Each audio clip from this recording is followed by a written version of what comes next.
jam to the Bearcats. Pride runs deep and strong. In Huntsville, Texas, we sing our song.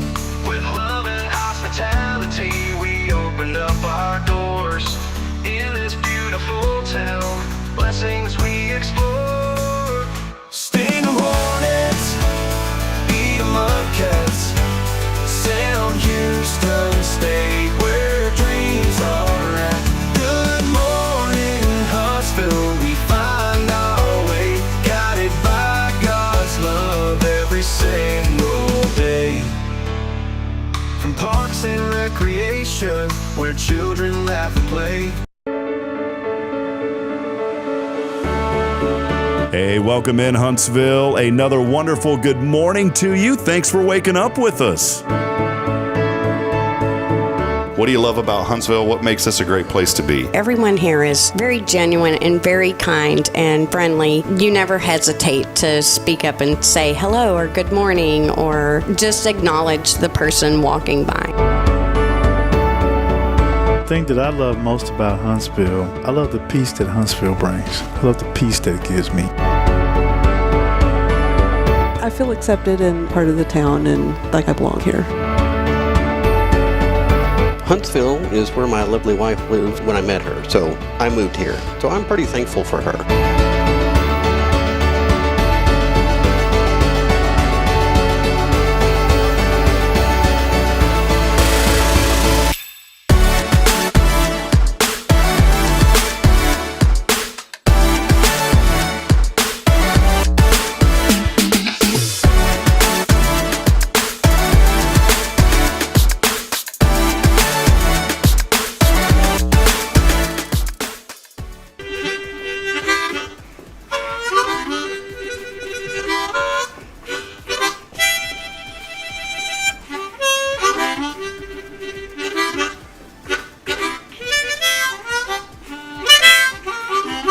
All right.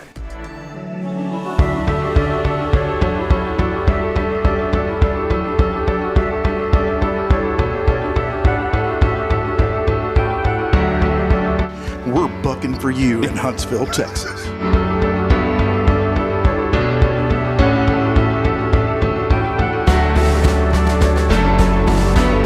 Hello, I'm Billy Cobbin, with Sam Houston Memorial Funeral Home. Hey, it's Kay Boning with Tomorrow's Pros Montessori Schools. Good morning, Huntsville. Good morning. Hey, I'm Karen. I'm Toy. And I'm Denise. And from all of us at Walker County Federal Credit Union, good morning, Huntsville.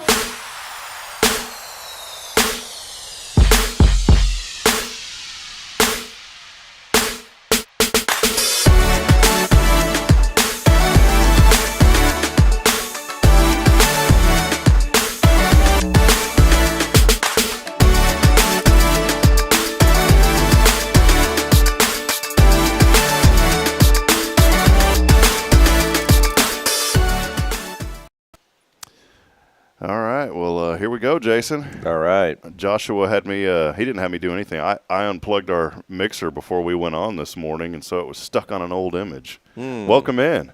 Man, we look like we're getting ready to go to like some sort of like Trinity Baptist conference or something, you know? Maybe the courthouse. Do they still have that thing? Yeah, the courthouse. Except I'm not looking as fly as Jay Bay over here, man. I don't have the tie on this morning. I forgot it. You're blessed. Oh, man. So welcome in. Brother, we are blessed. You know what? You said a word that I think sometimes we skim over, and I'm so glad you did. And I want to get to that word blessed here in just a little bit. I want to welcome everybody in as we get rolling here on another edition of Good Morning Huntsville. Thanks for hanging out with us on a very thankful Thursday. As always, a big thank you to Elliot Herzlich from Elliot's Jewelers. He's online at elliotsjewelers.com. Check him out. He'll take care of all of your needs, and he's taken care of Bridget and I numerous times, many people in this community. And another thing about Elliot, he's not just serving Huntsville. He's built up clients all over the place. He and Dr. White used to live in Tennessee, and back in the day had a Christian radio station there. Cool. And just a wonderful family, and he has a following. And his clients, once they use him, they stay with him. and he can help you no matter where they are. He also gets to go on diamond excursions once in a while. I'd like to go with him. Yeah, I bet he can get some good diamonds. When he tells me that, I thought the first time he ever told me that he was going on this, this diamond excursion, I pictured him in a tunnel with a pickaxe, but that's not what they have to do. But check him out online, Elliott'sJewelers.com. We appreciate him. And, of course, here on this Thankful Thursday, big thank you to right here at First Baptist Church, Harbor of Hope here in Huntsville, online at fbchuntsville.org, here with Pastor Jason Bay. A busy day yesterday, but, Jason, just loving and serving families. I think that's so important. And we've had a lot of people over the last 2 days. I don't know if there's ever been a time where we've had 2 services in one day. We had it at 11 and then at 5 and then another service here today. But a lot of heavy hearts, but a lot of good people, that we got to see and just hug and tell them we love them during some tough times. Absolutely. There's this church, long before me, has been a lighthouse in this community for years and for generations of people. And it's sad to see our loved ones pass, but those that have placed their hope in Jesus Christ, we know where they're at, and so those funeral services can be a celebration, and we got to experience that 2 times yesterday, and two beautiful services, and then another today. But some great people in this community that have been involved. All 3 of these people that we've done funerals for, they've been involved in Huntsville for a long time, been instrumental in this community and served in this community. So we've had some big services. I had a great man that I got to know a little bit over the past 5-6 months, and we were, just privileged to baptize him here. Yeah. And hearing his testimony from his niece yesterday was just unbelievable. I didn't know his testimony, his story. Yeah. Dane Collins, a great man, and he was had a hard time as he had gotten older, and he'd been over at Park Place for, I guess, a decade or so, and you had the privilege of baptizing him here just a few months ago, and he was in a wheelchair, but able to help him and get him. He said, I want to do it right there. Right. Remember, we were talking about doing it out in front of the church or wherever. He said, no, I want to do it in the baptism. Yeah, because the baptism, there's 2 flights of stairs you have to go up, and he was so excited about getting up there. I'll never forget that. And I've never baptized anybody in a wheelchair like that before. We got him up. It took a while, but we got him up with your help and others. We got him up those stairs and got him in the baptistry and baptized him. He wanted to do it that way, and I'll never forget when we brought him back up out of that water how excited he was to declare his faith to everybody. And I think one of the neatest things is we're never too old. We always say, it's important to make that decision as soon as because you don't want to wait around. It's like your sermon this past Sunday was one of the best I've heard, Jason. I know you're very humble, but the Lord has put that anointing on you, delivering the word. And, man, you had talked about don't play around, don't play with the church. And you look at a guy like Dane who had been through a lot and had overcame a lot of adversity. And here he is in his 70s making that, finally saying, you know what, I'm ready. I'm ready to accept the Lord. And his niece had been praying for him for years and years. Yep. And you never know when that seed is going to start to grow. And remember, she said she thought it was going to be the nurse. Yeah. And the nurse obviously had helped, but that wasn't that. The decision didn't lie there. But the seeds were being planted. And then you fast forward, and here's a man in his 70s, and he said, "I'm ready to make that commitment." I think that's unbelievable. It is, and a lot of credit goes to the people where he was at. What was the name of the place? Park Place apartment. By the chamber over there. Yes, Park Place. I couldn't remember if it was Park View or Park Place, but anyway, the people that worked there and that served there, they made such a tremendous impact upon his life that brought him to that place where he realized, I need to find a church. And so a lot of credit goes to all those people that were the hands and feet of Jesus there in Park Place Apartments. So shout out to them. Had a beautiful service for Miss Ann Hodges yesterday too, and her son James was here, and they're just a wonderful family. And, you could just sense the joy at both of these services. Obviously, there's some heartbreak because they've lost loved ones, but they know that they're going to be reunited with them because of their relationship with the Lord. And I think that was, there's always a difference at funeral services. And you've been in the ministry a long time. I've had to speak at funerals before as well. And there's a tremendous amount of joy knowing that this person knew the Lord and that there is an opportunity to see them it's not again. The end. And that's what brought me at peace with my father, losing him over a year ago and all the struggles that he had dealt with. And, Vietnam really played a huge factor in a lot of what he dealt with. And, alcohol was one of those things that he just never could overcome. But he did have a relationship with the Lord. And I'll never forget, I talked to somebody one time, and they were talking about something along those lines. And they were saying, well, if they believe then they're going to overcome that. And I said, no. I said, that's not the way it works, brother. I said, the ultimate healing will come in heaven. That's right. I said, sometimes, yes, could they? Absolutely. The Lord can do whatever he wants. But I said, that's not the way it works. And I kind of got a little fired up with this guy, because I said, what about that person that has cancer that's been praying for healing? And that person didn't get healed on earth. Does that mean that they didn't trust in the Lord enough? I said, that's not fair to ever. And he wasn't directing that about my dad, but he was saying in general. And I said, you can't ever think like that, because the word says, healing can happen here, but the ultimate healing, we're going to have, that's all going to be taken care of in heaven one day for those that believe. So praise God. But anyways, we want to welcome you in. Big shout out to everybody. Just getting started here on this very, very thankful Thursday.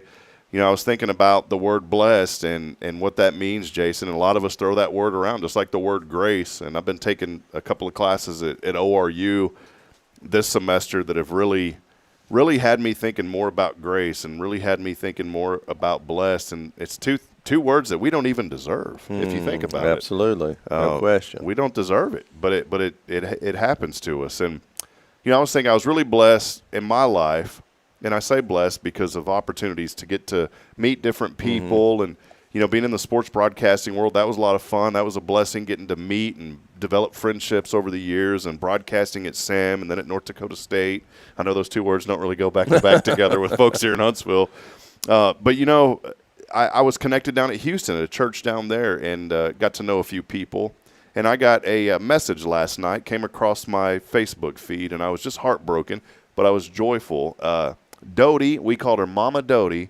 Dodie Osteen passed away yesterday at 91 years old. Wow. Of course, folks know the name Joel Osteen, but that was his mama, and John was her husband. He passed away in 1999. But, man, you want to talk about just a woman of unwavering faith. You're right. This woman, I remember seeing her. She would still go to every service. In fact, Bridget's how do you say this? Bridget's, what is it called whenever brother-in-law? Yeah, I guess that's Bridget's brother-in-law. His aunt and uncle are pastors of a church in Conroe, the Ark Church. But he used to be on staff down in Houston years ago at Lakewood, and so they had a connection to John Osteen and the family down there. And with Pastor John's blessing, they broke away. That's how the Ark started. Right. But his mother, Alan Clayton, or not Alan, but his wife, her mother just passed away a few months ago. And Bridget's mom texted me because they went to the service, and we called her Nani. She was a very sweet lady. In her mid-90s, you'd think she's going to live to be about 130. and they had told us, they said Nani passed away, and Chris, which is Bridget's brother-in-law, and my sister-in-law, Jacqueline, that's her husband and wife, they told us when the service was. I wasn't able to make it, but Bridget's parents had went, and Bridget's mom texted us and said, Dodie Osteen was at that service, and it was a small service. Yeah. And that was just the impact that Dodie had on so many people. And even up until she passed away, just a week ago, she was talking about something, and she was still doing prayer services for folks. Wow. After COVID, she couldn't get out anymore, so she'd do them online. Oh, wow. And I joined one of those one time, Jason, and there was 400 people that hopped on that Zoom call, which was unbelievable. Yeah, really. But I just think a lot about, the blessings that we're afforded in life, of the opportunities and the people that we get to meet. And I want to remind folks, some inspiration this morning is make the best of every single opportunity. Make the best of everything, because you never know when that day is going to come. And I don't say that out of a place of people getting scared or anything. Right. I say it out of a place of we got to make the best of every day no and appreciate the blessings. Absolutely. There's no doubt. I mean, we have to open our eyes and look around, because you can get so caught up in the negativity of this world and negativity of people. You can get such tunnel vision on, just what you have to take care of. But man, we need to look around and realize how blessed we truly are. Yeah, well, it's great. It's great to be up, to be moving around. I've learned patience is another word that I've learned. Jason, I look up to you. Once I met you, I said I'll never complain about having two anymore. The Lord has blessed you guys abundantly with your family and children. But I've learned to be patient, and I've learned that I can't allow my emotions and frustrations to spill out to my children because they pick up on that. Right. And they're just children. Yeah, yeah. They're going to cut up and run and hoot and holler, and yeah, they do. There'll come a time whenever they're at the age of knowing that, man, maybe I should tone it down a notch. But they're little ones right now, and they're gonna cry, and I can't tell my son quit crying because at first, Bridget used to get on to me. She's like, "He's just a baby," and I said, "I don't care. He's a little man, and I want my boy to be strong and tough, and I don't want him whining anymore." And she's like, and I said, "He's a crybaby," and Bridget's like, "Quit being so mean to him."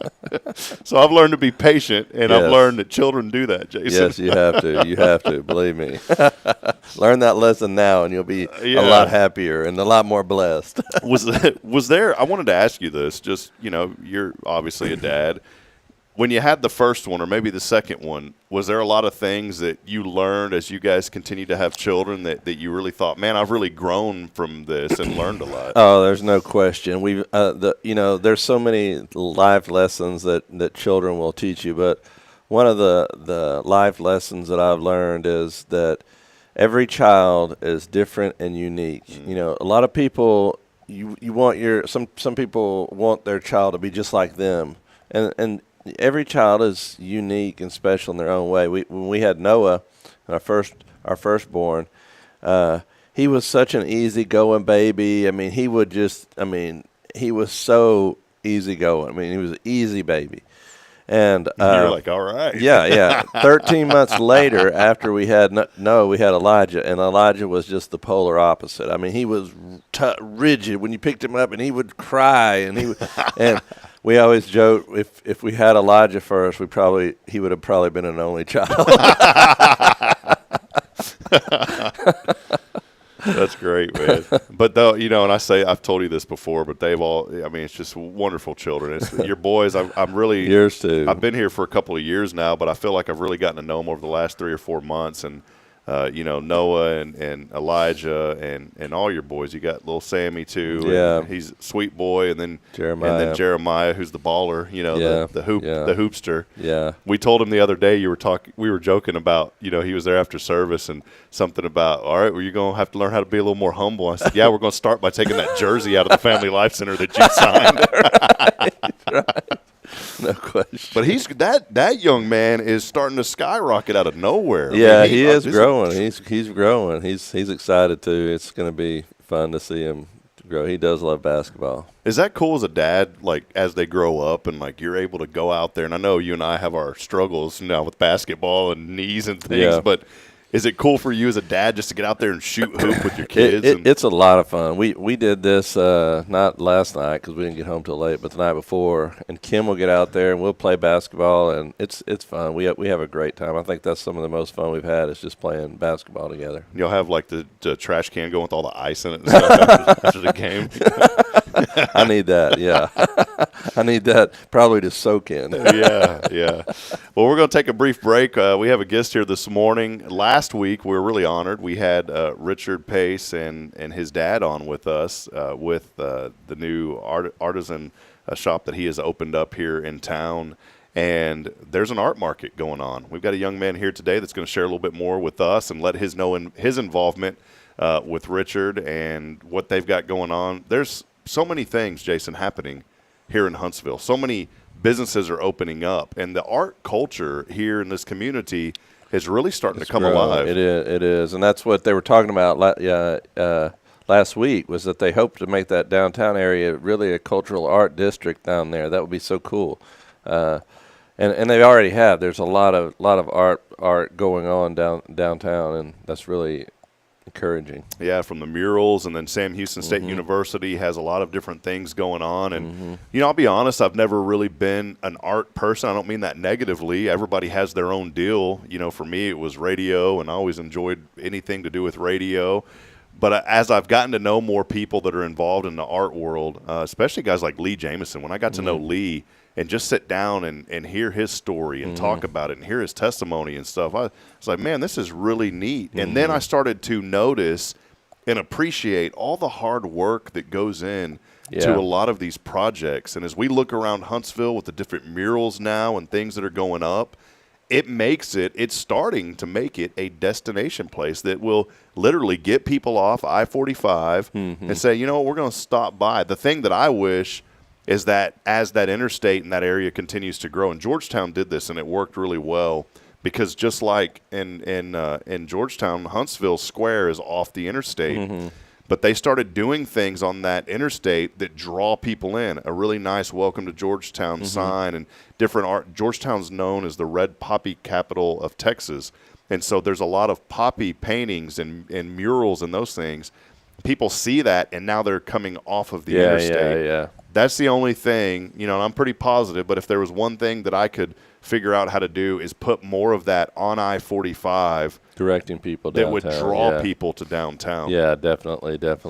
Yeah, it's they've worked hard through the years to try to make downtown better and better, and we're seeing the fruit of that hard work. It is. The only question I have is all the roads around here were resurfaced, and then ours right in front of the little corner of our church. I don't know. They didn't resurface that. Well, I can tell you why they didn't do that if you want to know. But is that the $100 an hour behind the scenes? No, they resurfaced our section about 2 years ago. Well, when they resurfaced the road, it raised up the asphalt about 3 inches. Oh yeah. On the corners. So when people were coming from the parking lot across the road, it was a tripping hazard for people coming, because all of a sudden you had this 3-inch ledge that if you're in a wheelchair, or some of our people are in little scooters, if you try to cross that, you can't, because so we had to pay money and have someone come in and smooth that off to make it to make it gradual slope. Well, they saw that we spent the money to do that, and they didn't want to come back and put another surface on top of that, because then there'd be another ridge, and we have to do it again. So it was just kindness on their part not to mess it up. So if you drive past and you're upset about why didn't that road, I drive on it every day, just come over here and blame us. We'll be more than happy to settle it with you. Yeah, they did us a favor there by leaving it alone. Yeah, they did. Well, friends, we're going to take a break. Do us a huge favor. Let us know that you're out there today. Many people are joining us. In fact, a Fargo friend of mine is joining us. You betcha. All right. Brian Smith saying, good morning, Rob and Huntsville. Happy, thankful Thursday. I got to know Brian up there when I was at NDSU. The Huntsville fans here will appreciate that he has put the North Dakota State Bison colors on that post with the green and gold. I'm sure that they'll appreciate that here in Huntsville. But Brian is a great friend, a kind gentleman. When I was calling basketball especially, he would always come up and we'd get an opportunity to chat for a few moments before those games there at the Shill Center. A very tremendous guy. And many, many other people joining us as well. Debbie Harlan joining us. That's a new name that I haven't seen on the show before. So, Debbie, she was saying amen to something we were talking about earlier. So, Debbie, we appreciate you being on this morning. Mayor Humphrey is joining us, Russell Humphrey. He always says the Kool-Aid, oh, yeah. Yes. I'm going to AI. Mayor, if you'll let me, I'll pay you royalties. I want to AI his voice, and then we'll use it, with a little push button. Oh, definitely. You got to get permission for that? Yeah, man. Hey, speaking of which, you took a selfie with a lion. See there, man. I didn't give you permission for that. Yeah, I all of a sudden I was like, what has Jason been doing? And then there was this realistic, I'm sure it was real. You were taking a selfie with a lion. Definitely. All right, well, let us know you're out there. We're going to take a brief break. Stay with us. More to come as we continue promoting and celebrating the good here in Huntsville. As always, we're here on a Thankful Thursday with First Baptist Church, a harbor of hope. More information is online at fbchuntsville.org. We'll be back in a moment. This is your show. It is Good Morning Huntsville. Stay with us, friends. Since 2010, the Oak Ridge Disciple House has helped men break free from addiction, not with quick fixes, but lasting change through Jesus Christ. They've celebrated 167 graduates at Oak Ridge and 138 more at Interfaith with an 80% success rate. That's compared to just 5% in most secular programs. The fact is, Jesus works. And now, celebrating 15 years, they're building their third house in Tennessee and just launched a women's program, Restoration Ranch in Texas. It's all for God's glory. And here's the heart of it. They never turn anyone away for lack of money. In fact, 95% of families receive scholarships. As one person put it, don't talk about it, be about it. Every penny counts. Donate today at oakridgedisciplehouse.com and help change a life forever. The Oak Ridge Disciple House. Online at oakridgedisciplehouse.com. Real recovery, real hope. Hi, I'm Billy Cawthon, manager of Sam Houston Memorial Funeral Home. We know times of loss are tough, and you need a place to feel comfortable and cared for. At Sam Houston Memorial Funeral Home, we pride ourselves on being with you during those really tough days. You can rest assured that we will be on your side and by your side every step of the way. Thank you for your trust. Sam Houston Memorial Funeral Home, supporting families every day, every step.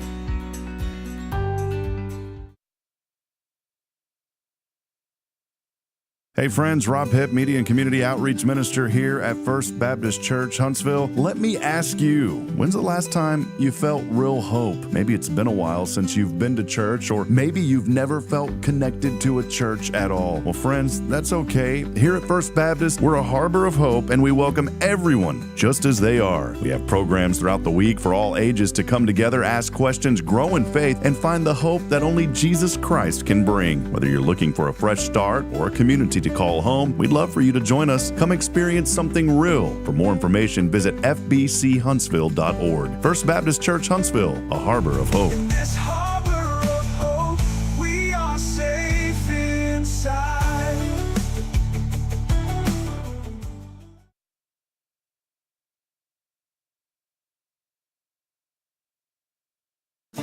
The church should be transformational. And maybe you've never been to church, or maybe life has left you feeling lost, but Jesus says, "Come to me, all you who labor and are heavy laden, and I will give you rest." At First Baptist Church, Huntsville, a harbor of hope, we're not trying to fit in with the world. We're here to help you step into something greater, a fresh start, a new life in Christ. Join us this Sunday at 10:45 and see what God can do in your life. Visit fbchuntsville.org. Hope is here, and we're saving a seat just for you.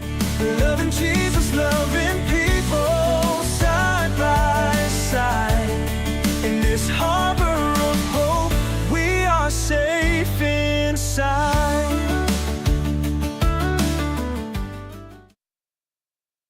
At Tomorrow's Promise Montessori Schools, we're not just a place where children pass the time. We're not a daycare. We're a child care center focused on growth, learning, and discovery. Every day, children engage in meaningful activities that build confidence, independence, and a love for learning. From reading and math to social and practical life skills, our students are active participants in their development. Ready to give your child something more? Visit tomorrowspromise.info and discover what makes our school different. Tomorrow's Promise Montessori Schools. Education you can trust.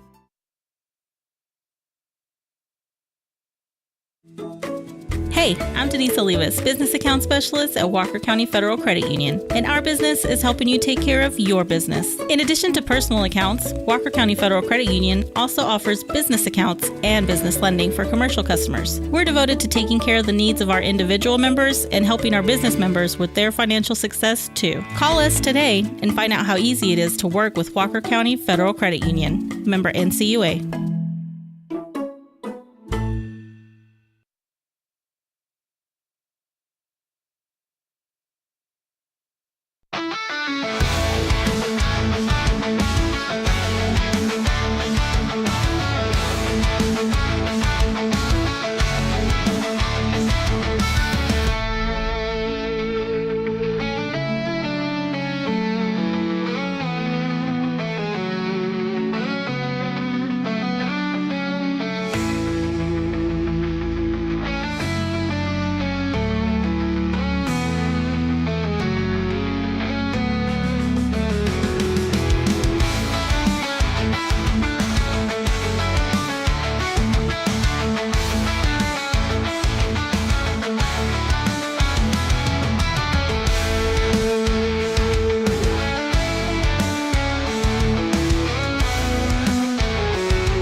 All right, friends, welcome back as we continue on this morning. Thanks for hanging out with us on another edition of Good Morning Huntsville. A little weather report coming your way. Hot day yesterday, got up to 98 here in Huntsville, the hottest it's been.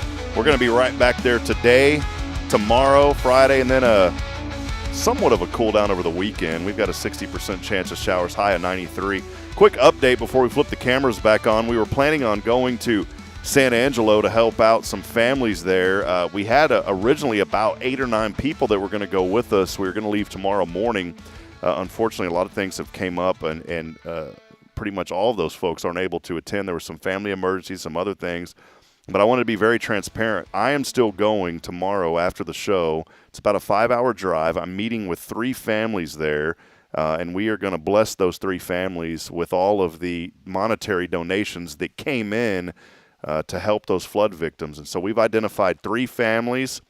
2 of them are sisters, and another person who I already told her, she knows we're helping her, because she said, no, you're not. And I said, too bad, you're not going to steal our joy, because this woman is helping everybody, and she needs help. And so we're going to go down there, and I wanted to be transparent because a lot of you gave. We probably raised close, if not over $4,000 in gift cards and different things. And we wanted to adopt families. We didn't want to just show up, and not that it's a bad thing, but we didn't want to show up and give 20 here and 30 there. We literally wanted to bless families and get to build relationship with these families. So it's not just a one-and-done thing, but we can be there and support them in the future. So that will be taking place tomorrow, and we'll have more information on those families once we go. And I'm meeting with them tomorrow. So it'll be I say a quick trip. It won't be a quick trip. It's a 5-hour drive. We'll be with the families, and then I'll drive back. So it'll be a lot of driving, but well worth it. And we wanted to just show up and be the hands and feet, as we're called. Well, hey, this is really cool. We're here this morning.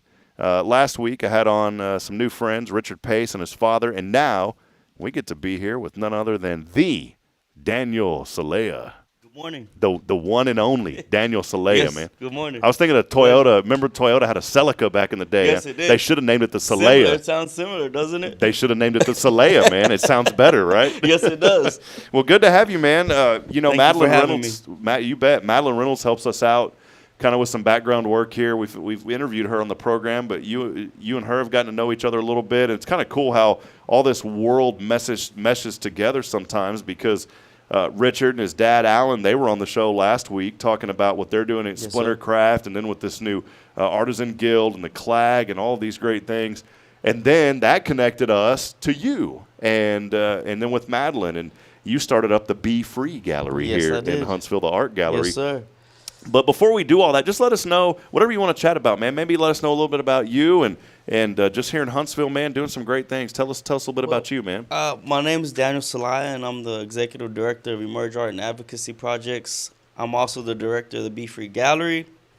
We're a nonprofit organization that we represent and promote incarcerated artists and formerly incarcerated artists.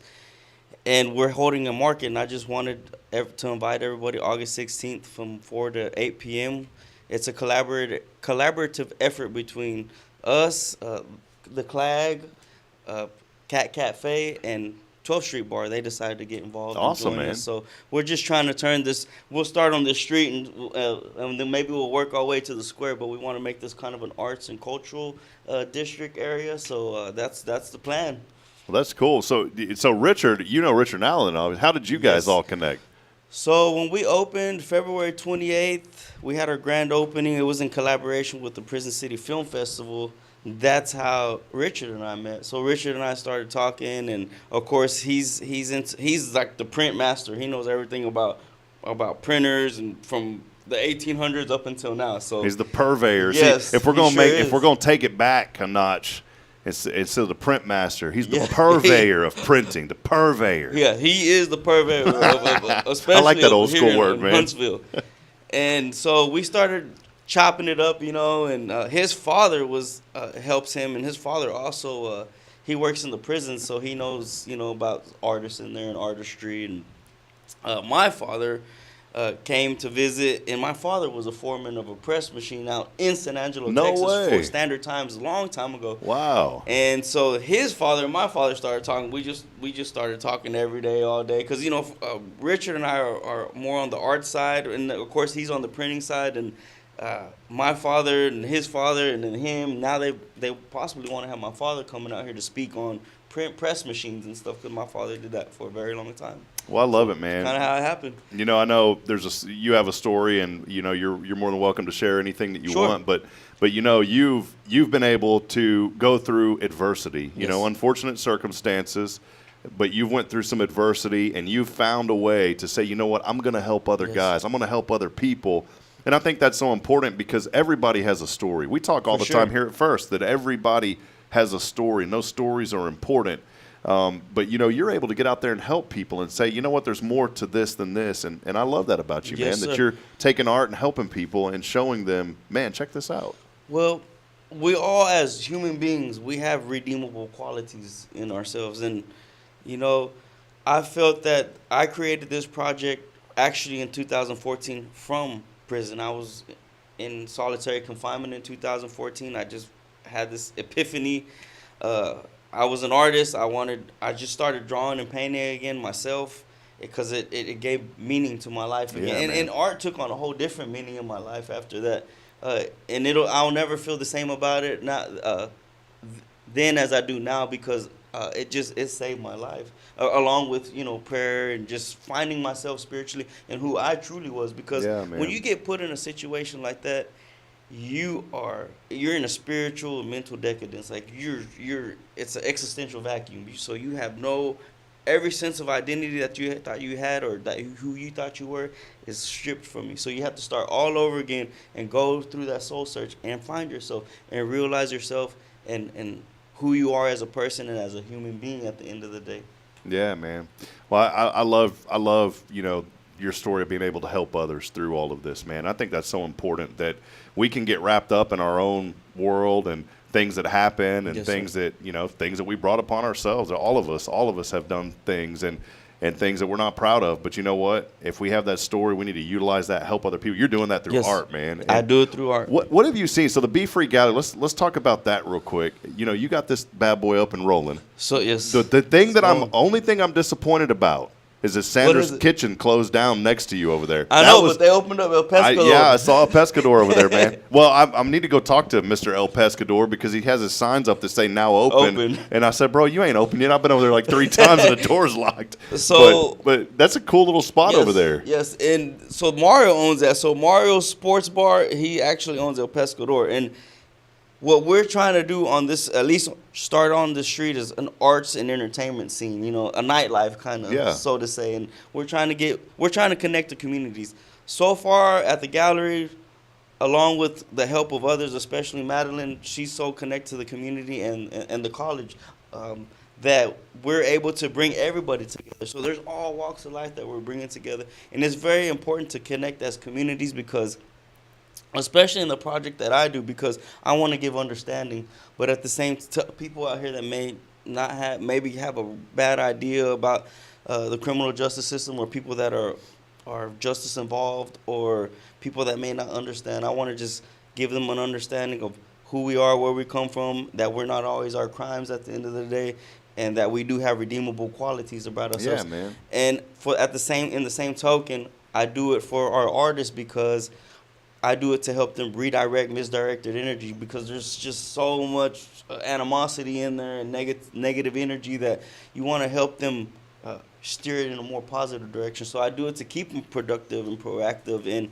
and to give them something to look forward to, because some of them have life sentences. So all we can help them do, but it doesn't mean that they can't grow spiritually and mentally and become a better person, because if we can change one life just in there, then that means it affects the whole environment, and it makes the environment a little better in there, and it helps them be more humane about things. And I could go on forever about this, but we'll have you back on one day, man. You and I'll have to sit down and chat more, because I think there's a lot to it. And I've said this before, man, and the difference between somebody being, I use the term the wall because it's right there, but the difference of somebody being on this side of the wall and the other side of the wall is because they didn't get caught. Right. And everybody has a story. Everybody has a background. Everybody has a path. There's things that in my 20s that I wasn't proud of, and things that, by the grace of God, doing dumb things, drinking and driving, and don't even remember getting home. And I'm not proud of those things. And I could have hurt somebody, you know, and I think about that a lot. And I was like, man, if that was that one thing, Daniel, that if something would have happened, then that could have been me. Right. And so I have a heart for everybody, man, especially, you know, being involved in church. I'm not saying this, putting myself on a pedestal, but as a Christian, all Christians have a duty and an obligation to be the hands and feet. And what does that mean? It means to love on people, man. Amen. It means to be with people, to love on people, to listen to their stories, and to be there with them and help them through. And I think we all need to do a better job of that. Me too. All of us, man. Brother, you and I, we all have the same blood. Of course, you know? exactly. We all do. And I want that to be a message today, man. If you're out in public and you see folks out there hustling and working hard like Daniel, go up, give this dude a hug, give him a hug. We're in Huntsville. You give people a hug in Huntsville, man. Oh, yeah, I give people hugs anyway, even if they don't like me. Yeah, I just show them love, you know. But I love this idea with the guy. What can people expect? Tell us a little bit more. Like if you walk in, let us know a little bit more. I know I want to go back to the event, too, because that's what we really want to highlight that you already did. But what can people expect when they go into the gallery, man? So, you know, people sometimes they have a preconception of maybe what prison art is.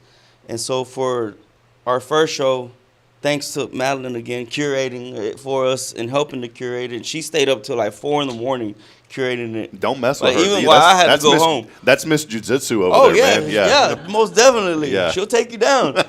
So she stayed up to, I had to, you know, bow out at about 10 o'clock that night. And Madeline was like, I'm going to stay till 4 or 5. And her, with a few other friends, they curated the show. They had it all hung up. By the time I came in the morning, everything was hung. And we wanted to show people that, because, of course, there's a prison culture and there's a certain type of art, you know, normally streamlined in there. But then again, you have artists in there that create different types of art, and they actually explore different avenues of it and different dimensions of it. And that's what we wanted to convey at the beginning for the opening. You know, we wanted to establish ourselves and let people know that these are human beings, first of all, that created these. And these are artists that create from different dimensions, you know, like it's not always things that objectify women and things like that. It's about exploring and expressing unacknowledged dimensions of yourself and creating. So is all the art in there, and this is what I want to ask, is all the art that folks, if they come in, they walk into the gallery, they see it, is it all from folks who have been incarcerated? Yes. So that's 100% all So 95% of the artists on our roster are incarcerated. Right now? Right now. Wow, okay. There's a handful of them that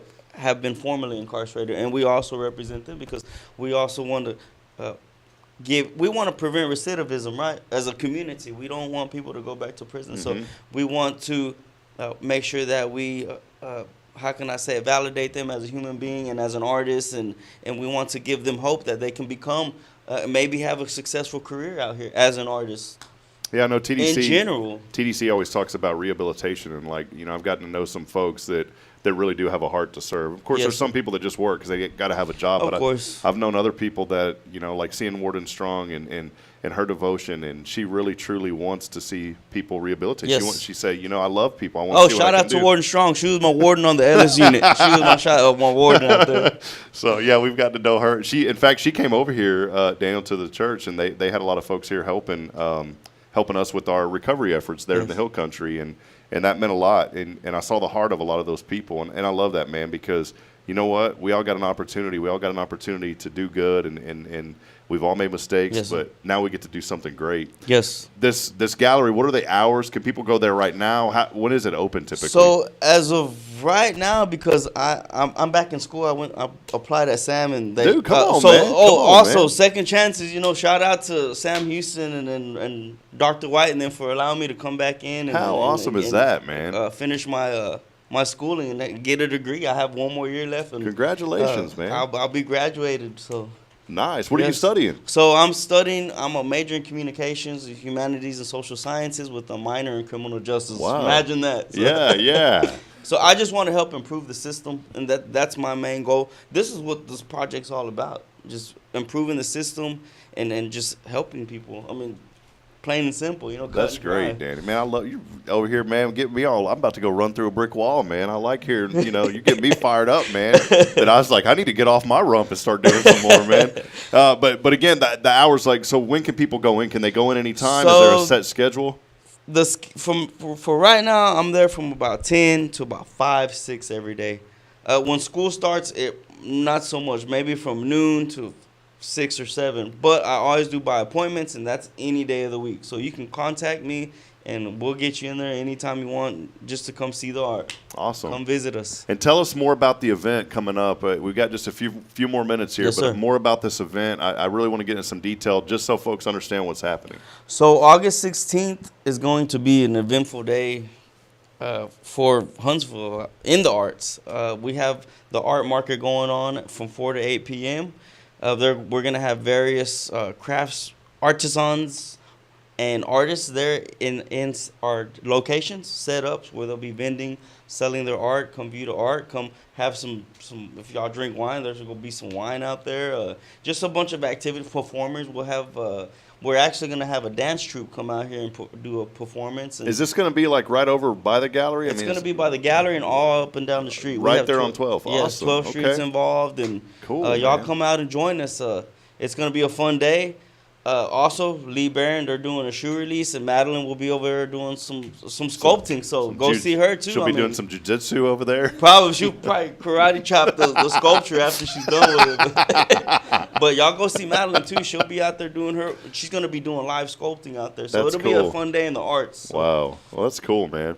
Well, before we let you go, you've been here in Huntsville. You've gotten connected to this Yes, sir. area, to this community. What has Huntsville meant to you? I don't ask every guest this, but I'll ask you, what has this town meant to you, man? From a guy who's been through a lot, who's now saying, no, I'm gonna start doing these things.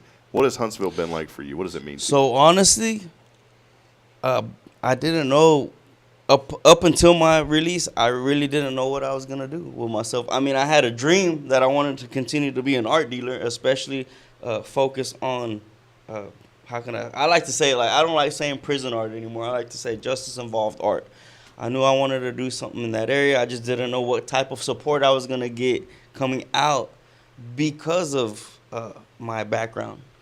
But I came out, and John Smither, shout out to John Smither and the Smither family for giving me a second chance. And after that, everybody else it's just everything started falling in line. The whole community just embraced me and wanted to give me that chance, and and to be a successful, productive human being of society. So I want to thank Huntsville for everything y'all have done and everybody that supported us in this journey and in this project. And I want to encourage y'all to continue to walk with us on this journey.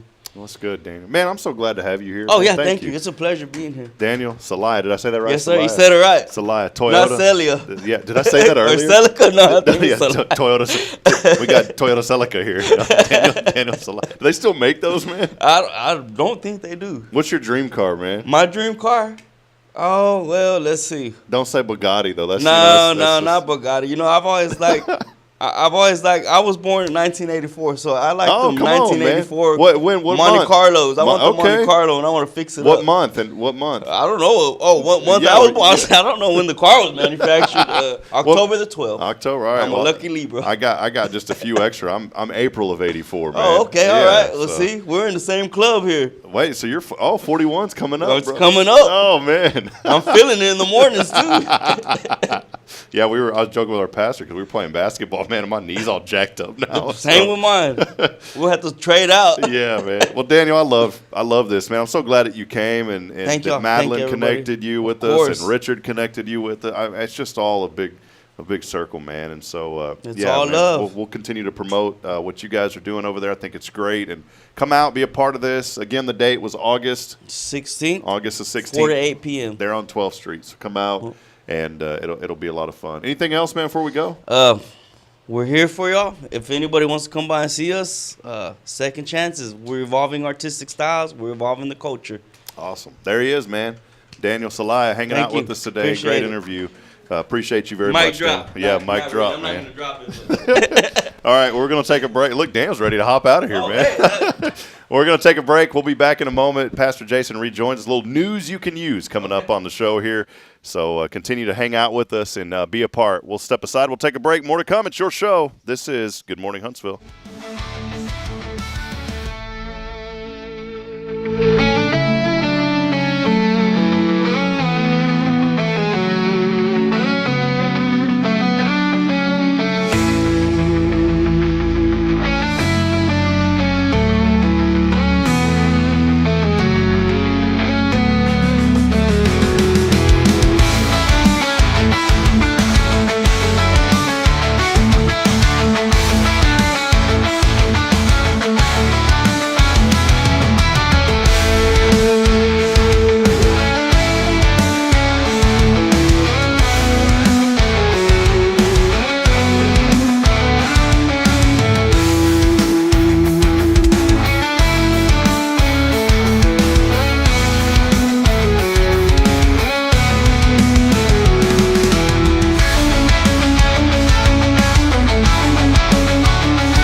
The church should be transformational. And maybe you've never been to church, or maybe life has left you feeling lost, but Jesus says, "Come to me, all you who labor and are heavy laden, and I will give you rest." At First Baptist Church, Huntsville, a harbor of hope, we're not trying to fit in with the world. We're here to help you step into something greater, a fresh start, a new life in Christ. Join us this Sunday at 10:45 and see what God can do in your life. Visit fbchuntsville.org. Hope is here, and we're saving a seat just for you. Loving Jesus, loving people side by side. In this harbor of hope, we are safe inside. At Tomorrow's Promise Montessori Schools, we're not just a place where children pass the time. We're not a daycare. We're a child care center focused on growth, learning, and discovery. Every day, children engage in meaningful activities that build confidence, independence, and a love for learning. From reading and math to social and practical life skills, our students are active participants in their development. Ready to give your child something more? Visit tomorrowspromise.info and discover what makes our school different. Tomorrow's Promise Montessori Schools. Education you can trust.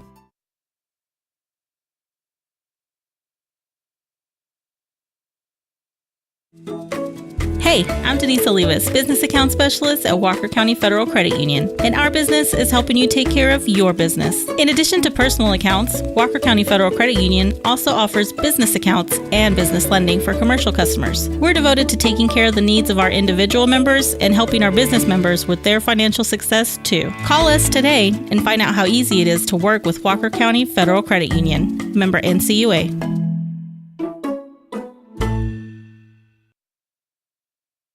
Tomorrow's Promise Montessori Schools believe in creating spaces where children can learn, grow, and use their imaginations. At any Tomorrow's Promise location, children enjoy the largest playgrounds in town. Tomorrow's Promise Montessori is a fun school where every child learns at their own pace, and mastery of a concept is expected before moving on to the next concept. At Tomorrow's Promise, every child is respected, loved, and nurtured for the unique individual that they are. Tomorrow's Promise Academy on Veterans Memorial now open. Visit tomorrowspromise.info for more information. Education you can trust.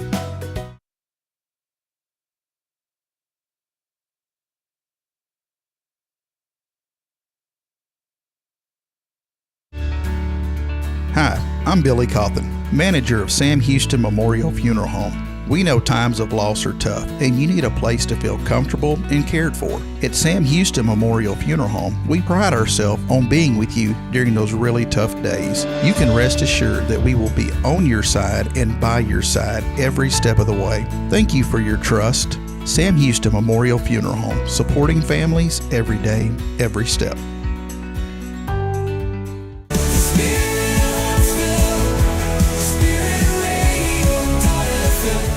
This is KHSP LP, Huntsville, Texas, the spirit of Huntsville. This is Billy Cawthon of Sam Houston Memorial Funeral Home, and you're listening to Spirit Radio, the spirit of Huntsville. Spirit of Huntsville, Spirit of Huntsville, Spirit 94.3.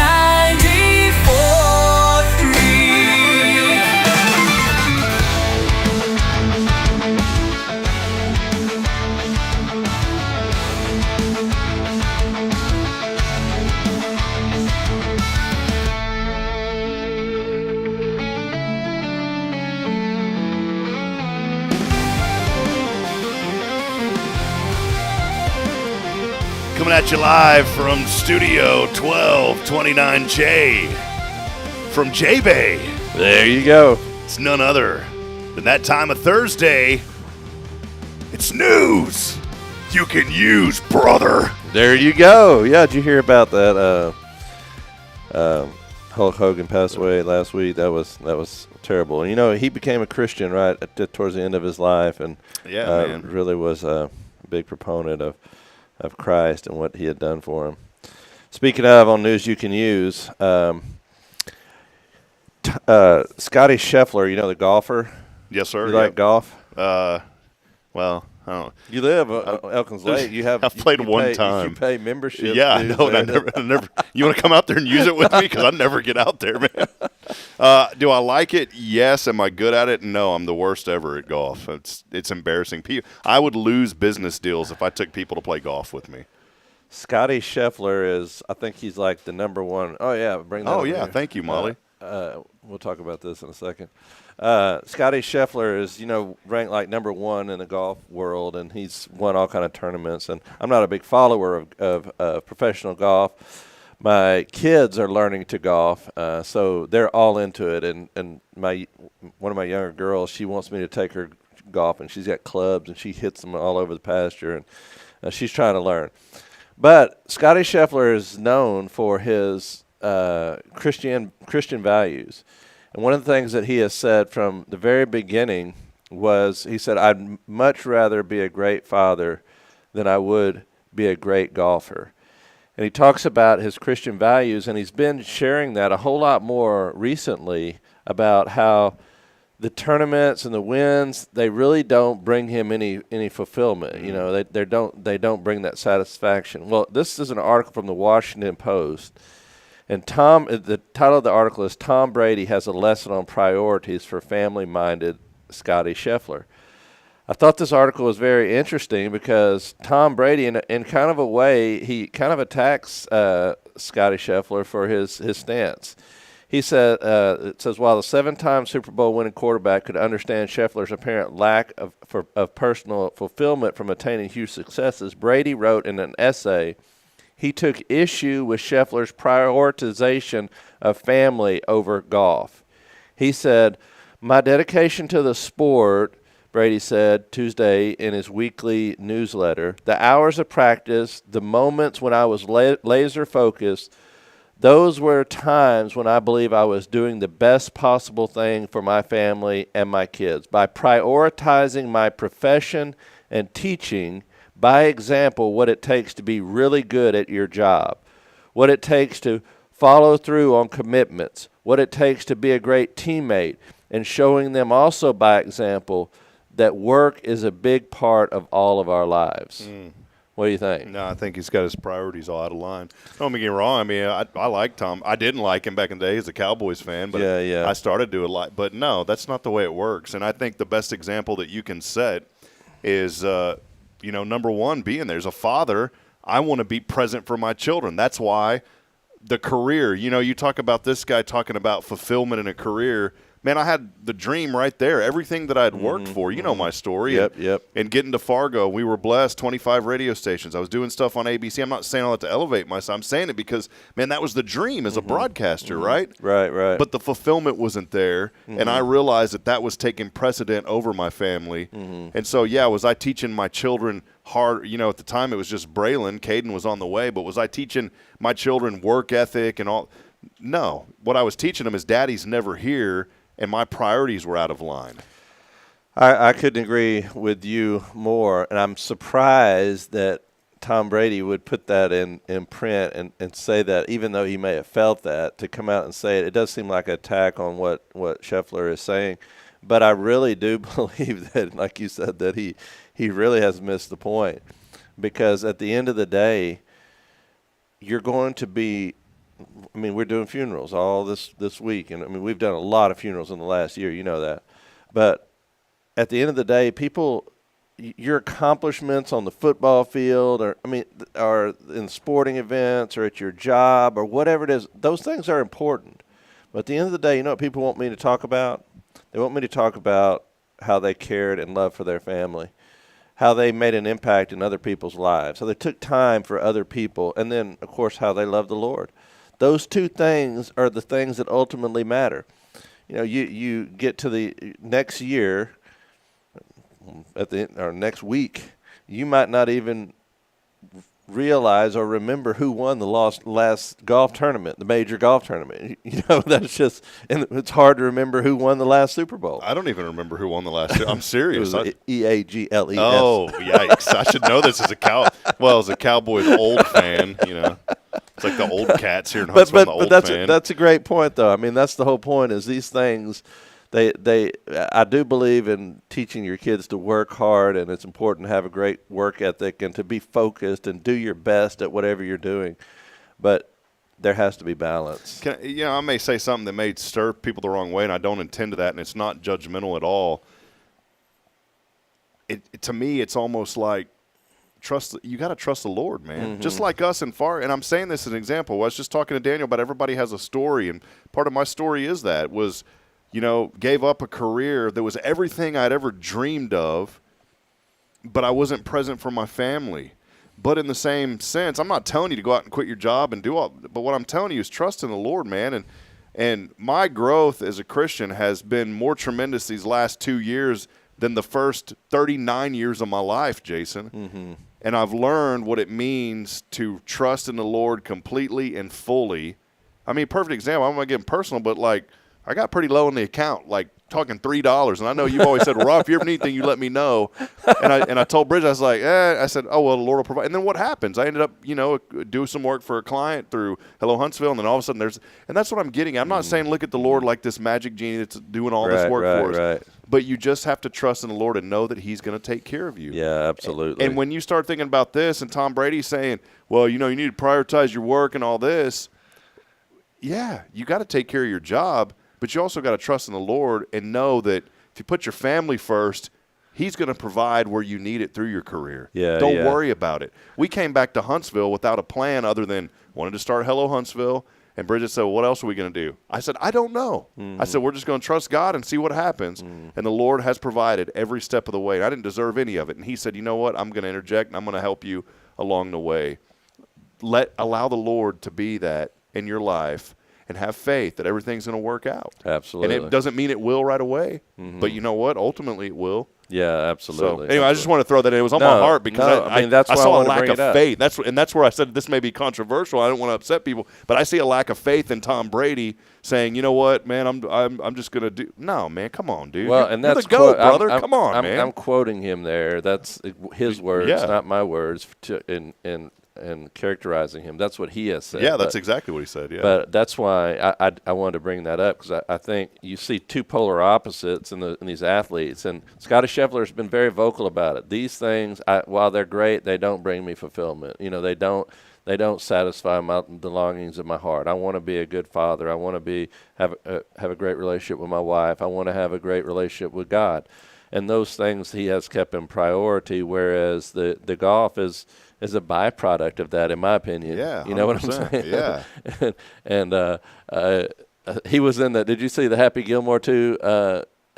Wait, there's a second one coming? Man, it's on Netflix right now. It just dropped this past weekend. You got to check it out. It's hilarious. He's in the movie. Is Adam Sandler back in it? Yeah, he's in it. No way. Everybody's in it, man. There's cameos from everybody. Did the old dude with the with the alligator hand? Did he come? His son is in it. His son came back. I think he passed away, and they brought his son. He's got the wooden arm too, though. No way, man. Yeah. Check it out this weekend. It'll give you something to do. News you can use. All right. That's important news. All right. Well, Molly just dropped the Huntsville Item newspaper in here. And, Rob, check it out. We're on the front page. Well, praise God for that, yeah, look at that. And this is it. Sharing a love, says, of team and volleyball. We talked about this last week. We were able to do the sports camp here at First Baptist Church. First time ever we've done a upward sports camp for basketball and volleyball.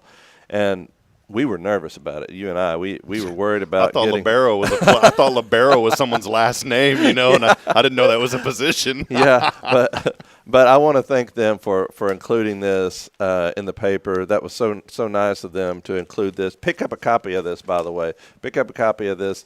Read the article because it does talk about how you and I made a phone call, or you made a phone call over to Sam Houston State University, talked to Matt Cash.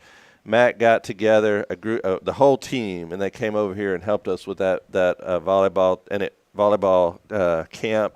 And it made such a difference in the lives of these young girls. And all their picture here is on the front page of the paper. And two of these girls in this little thing, this little picture are mine. Oh, man, that's awesome. Yeah, see how cute they are? Yeah, look at them.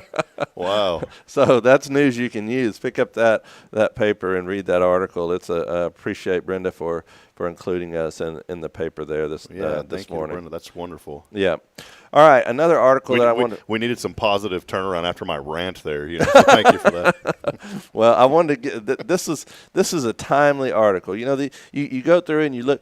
I have this all these news stories that I like to go through, and I enjoy just reading news and articles and magazine articles, and it's so interesting how timely some of these are. This comes from Science Focus magazine, and the headline of the article is a question: how should you talk to someone who has just lost a loved one? And it says in here, suffering a bereavement is one of the hardest experiences anyone can go through in life. Receiving love and support from others can make a huge difference, so it's wonderful that you want to be there for someone who's grieving and that you're thinking carefully about how to help them. So they asked different people about experts on grief and things like that. I thought that this would be a great article and a great conversation to have with Chrissy that we've had here on the show. Yeah, Chrissy Cogdell, First Church Family, because this article talks about what's the right thing to say to someone, and this is subjective, obviously, so to someone that's going through a difficult loss. And I think as a pastor, this is helpful to me, but I also think we use our own judgment. So I wanted to ask you: you've lost a couple of your loved ones this past year. You lost your father as well. What do you think is something you shouldn't say to somebody that's lost a loved one? I'm a pretty easygoing guy. I don't take anything the wrong way, to be Right. honest, because I know that if somebody's going to come at me with something, that they're doing that because they want to support me and be there. And I understand that, like you said, it's subjective. Different people feel different ways. And I've heard stories from different people about things not to do. I've learned one of the best things to do is just be present if you can. You know, I think sometimes people need space. That's very important right away. And let the immediate family come together because they're going to talk and do things. Give space, but then you'll know a couple of weeks after, whenever, when the time is right. You just say, hey, I've just sent messages to people, and it meant a lot to me. One thing that means the most to me is if I just get a random text message, say, hey, I'm thinking of you. I'm thinking of you. I mean, and you know, I don't mind. Some people get very offended if you say, hey, I'm so sorry for your loss. I get, you know, some people say that bothers them. I don't mind either way. It's different people take things differently. Right. But the best thing that folks have done is just say, hey, I'm thinking of you. Yeah, and I think people can be really sensitive at this moment, you know, when they have lost someone, and typically, a lot of times when you're going through that crisis moment, you remember what people say a lot more too if you're the person going through that. So one of the things that the article makes references is something that you just said, and something that I believe. It's not as important as what you say as it is that you're there for them. Your presence means more. You don't have to have all the answers. You don't have to have every perfect thing to say. Just being there for them in a time of need is so important. Now, like you said, some people, and it mentions this in the article, if you're unsure whether they want to be left alone or not, give them options. Rather than texting, let me know what I can do, try something like, I could come over later if you would like. For a close relationship, showing up with a prepared meal or offering to help with practical tasks might really be appreciated, but always give them an opt-out. You could offer to leave a meal at the door, for instance, rather than coming in. Also, rather than rushing in with advice or to positively reframe the situation, try to offer emotional support first. Really try to listen to what they're saying. Another part of the article that says is sometimes there's this belief that we must empathize with them or let them know that we know how they feel. No, we don't know how they feel. That's one that I don't agree with. Right. Because we can't walk in other people's shoes. I think that's a temptation to say to people. I've been there before. Yeah. That. I've been there before, or I know what you're going through. I know how you feel. But grief for everybody is unique. It's different. So we don't know how they're feeling or what they're going through at that moment. And I think even though that's tempting to say, we probably should refrain saying that. It says right here, bear in mind that research suggests we find it more difficult to empathize with others than we might think. Don't assume you know how they're feeling. Gently try to inquire how they are.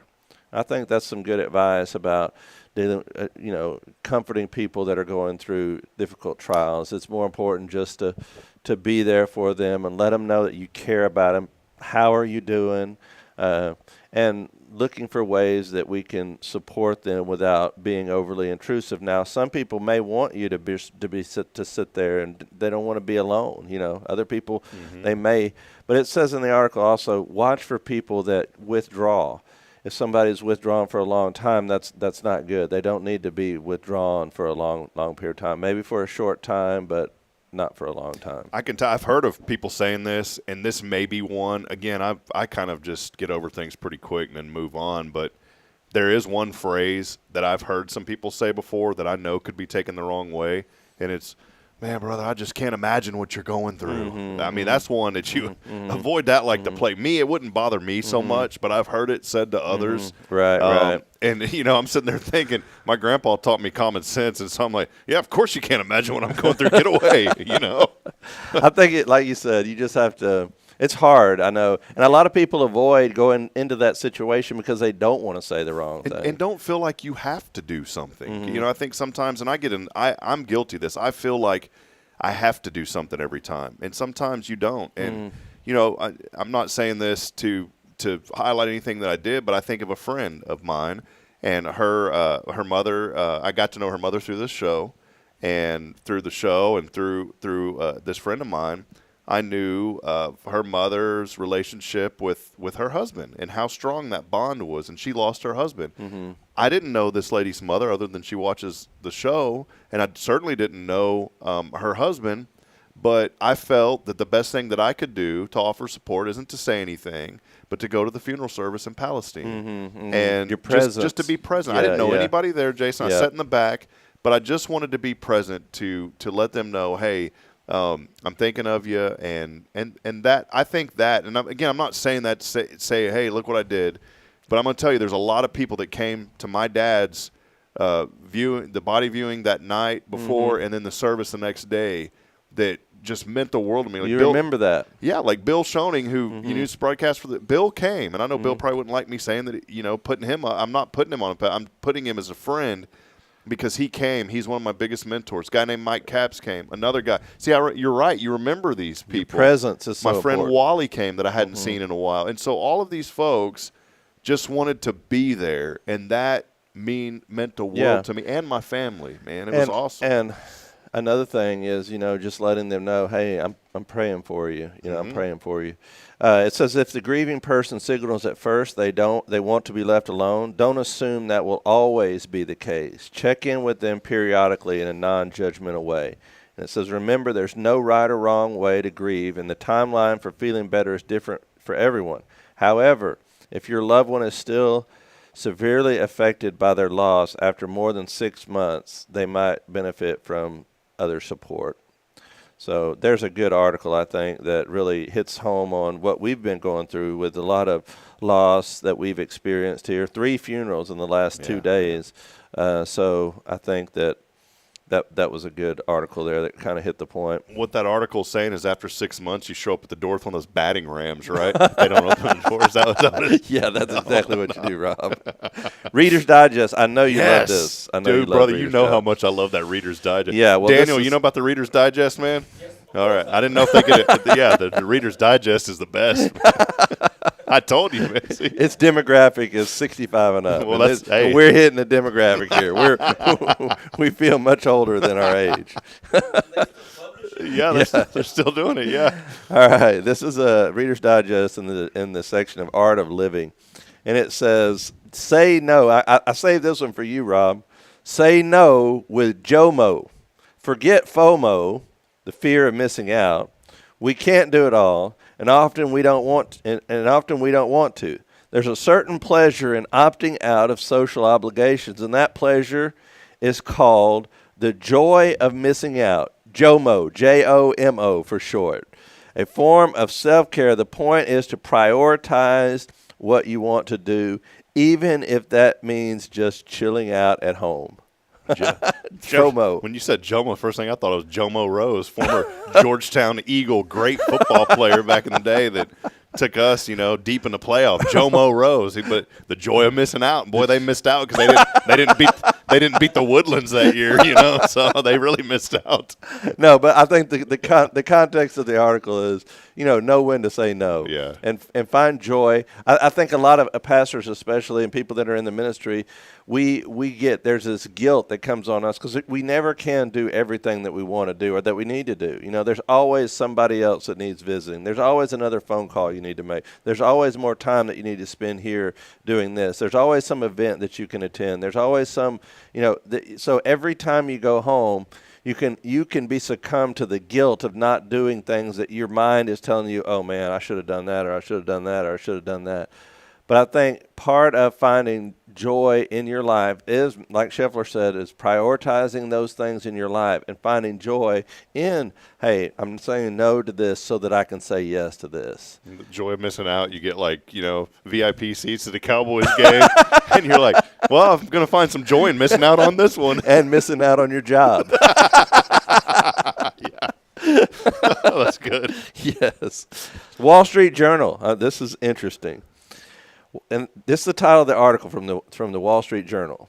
Why people are buying $8,000 lifelike baby dolls. Have you heard about this? No. All right. Highly realistic baby dolls have become a global phenomenon, with collectors shelling out for luxury baby gear and doting on their reborns as if they were real human children. Now, this article it's a long article, but they talk about people that have been. This is a growing phenomenon. People are spending, and then one can run up to $10,000 a piece. It says it's been going around since the early 2000s, but in recent years they've exploded in a global phenomenon. Collectors who consider themselves parents shell out for luxury baby gear and dote on their reborns as if they were human children.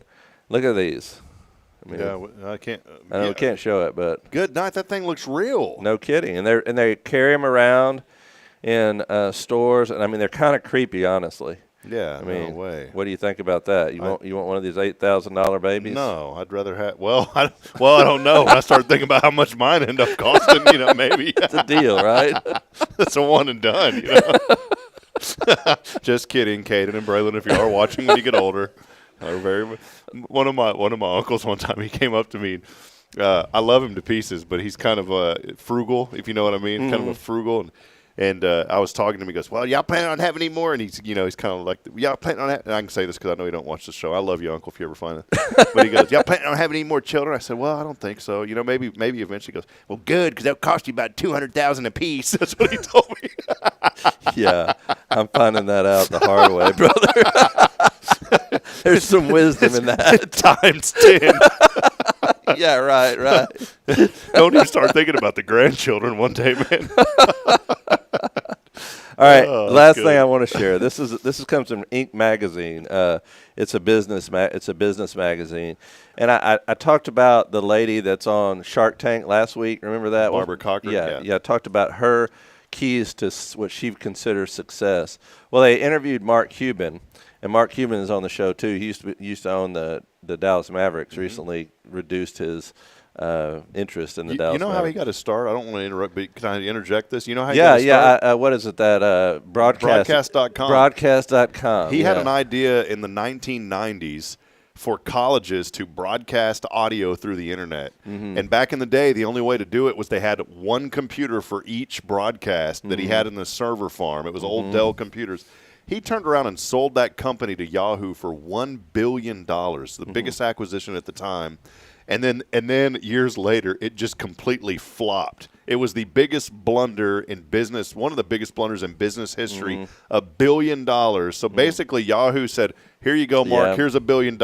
And Yahoo never really did anything with it after that. I remember that because that was revolutionary whenever that Broadcast.com came out and then Yahoo bought it, because you could listen to sporting events wherever you were in the country. You could listen to your team online. Of course, now it's you can watch it online anywhere you are in the world. But back then, you could listen to the broadcast anywhere you are, and that was helpful to me because I could listen to Aggie games or whatever wherever I was. You could get it, listen to it on the computer or wherever. So I didn't mean to cut you off. I just thought about that. It's pretty neat. That's exactly right. But anyway, he says in this magazine, Mark Cuban says the best employees share one crucial yet nearly always overlooked skill. He says work ethic, productivity, teamwork, interpersonal skills, all those things matter, but so does this one element. Can you think of what it would be? This one element that he says is most important. That they do what? What is it? What's what he considers the most crucial yet nearly always overlooked skill of people that you hire? The ability to pass gas when no one's. I'm just kidding. I'm just kidding. To quietly, discreetly. No, that's not it. But anyway, that's not it. Well, actually, it is. No. How'd you know? I had to throw that one in. Sorry, Jason. He says in this, the people that tend to work for me a long time not only are smart, not only are driven, not only are learners, they understand that the greatest value you can offer a boss is to reduce their stress. The people who tend to think that they are invaluable are typically the ones who create the most stress by creating firestorms and creating drama and making things more difficult for me. Anybody who reduces my stress becomes invaluable to me. I never want to get rid of them. So think about that. When I read that, I thought, man, he's right. What you want is people that if there's an issue that comes around, they can handle it. Mm-hmm. And then they can come to tell you, hey, this is what happened over here, and this is what I did, and don't worry about it, I got it fixed. But, the people that come to you always with problems that they have and they want you to fix creates more drama. Or if you hire that individual and there's everybody that's watching or listening can relate to this. You've worked with people that it doesn't matter who they're working with, there just seems to be always drama surrounding their life. It's just more and more drama. You have that individual that just creates drama no matter where they are. And those people really make it difficult on the team, but also the bosses, because it's always having to put out fires. So I think, man, when I read that, I thought, that's a great asset to have. You want people that are driven. You want people that are team leaders. You want people that can get a job done. But you also want people that can lower the drama level, that can handle issues and not make it a big deal. Man, that hits home because, I was blessed for 14 years to have my IT business there in Georgetown, and all my guys work with us a tremendously long time. And in that world, it's usually like a 1 to 2 year turnover. My brother was with me 8 years. My cousin was with me a long time. I had a guy named Travis who ran the store, and I was always so appreciative of all those guys. Not just because not my brother because he's my brother, but my brother, he had one customer complaint in all those years because he knew how to handle that. Mm-hmm. And I was so thankful for my employees that whenever problems would come, that they would figure out a way to resolve them before it even got to me. And but I always said the door's open. If it needs to get to me, please let it get to me. Yeah. But I said, in that industry, I said the number one way to avoid conflict, people are going to come at you, they're upset, and all you have to, and especially after you work on something, I mean, this was the age of ransomware is really when things started getting out of hand for us in that industry. But people would say, well, I paid you all this money and now the virus is back. Well, it's because you clicked on something again. We can't – I never wanted to tell them this. I can't cure stupidity. Don't keep clicking on stuff you shouldn't click on. But in all seriousness, I just taught our guys one phrase.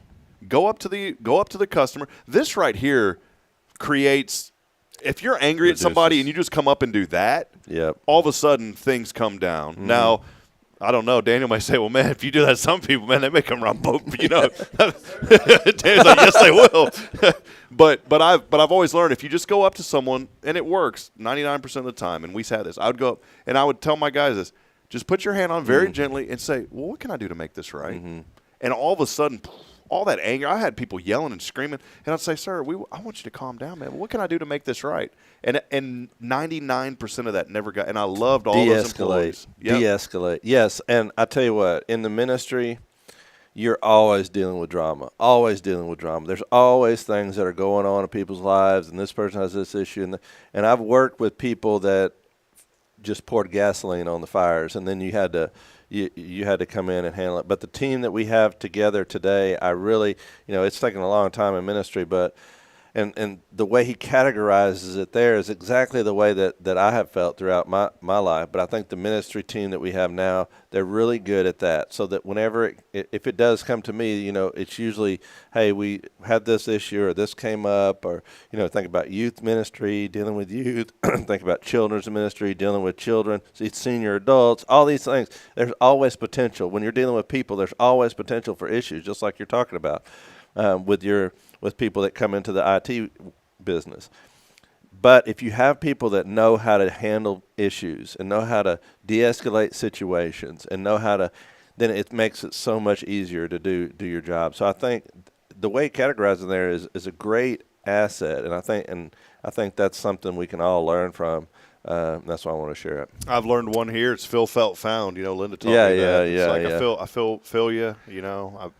I still don't understand fully how it works, but I get the gist of it. And it's like, worked. I feel what you're saying. I understand what you're saying, and I felt that in the past, whenever I've gone through issues like this is the way I found that you can handle it in a way that.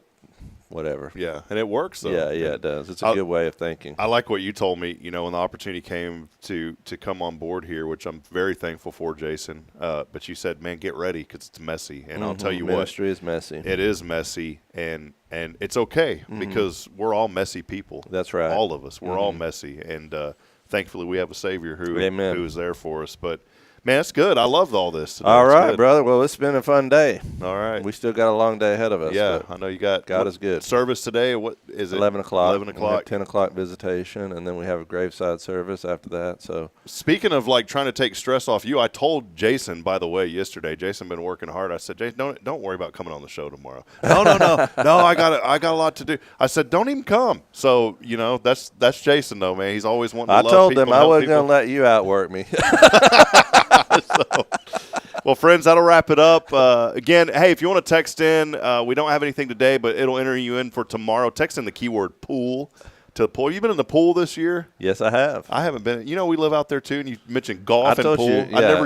I never go to anything. Yeah, you need to cool it off. It's cheaper just get a water hose sprayed out in front of yard. A lake out there. You got 2 pools, don't you? Or is it just one? Bridget took the kids, but I haven't had a chance to. So, well, hey, real quick before we go, I know you got a lot to do, but I did want you to highlight we're continuing the Hebrews series. Would love for folks to come on Sunday at 10:40. Let us know what's been happening. So this Sunday, we're really getting in the last 3 chapters of Hebrews. Really deals with the application of how the first part is really talking about theology and why we believe what we believe, and then at the end he really hits home on how it practically applies, and I think it's really great. Hebrews chapter 11 this week, one of the most famous passages in all the Bible, and obviously in the book of Hebrews chapter 11, he really talks about, it's the hall of fame of faith, if you will, and he talks about all these people in the past that that showed that and demonstrated their faith. Really explains what faith is in that passage. So we'll be looking at that Sunday. Yeah, come on out, 10:45. We'd love to have you. Go online